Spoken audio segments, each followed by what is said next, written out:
As a further example, here are some operational design domain prompts. So this is a small subset of the types of things that are said to be important and that have to be included in a safety case for operational design domain. One is behavior rules, and it gives as examples traffic laws, vehicle path conflict resolution, local customs, justifiable rule breaking. There's also a compliance strategy of traffic rules and regulations.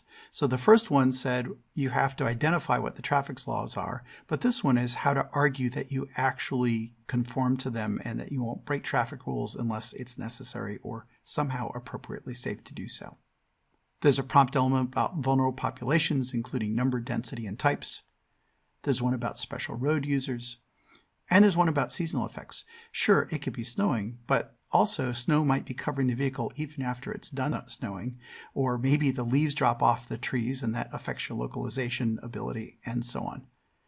This is a small sample, but 4600 has a very robust list of the types of things you should be thinking about.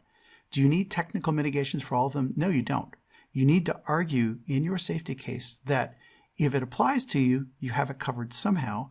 And if it doesn't apply to you, well, that's okay too. Just say it doesn't apply and have a credible way of knowing that that's really true.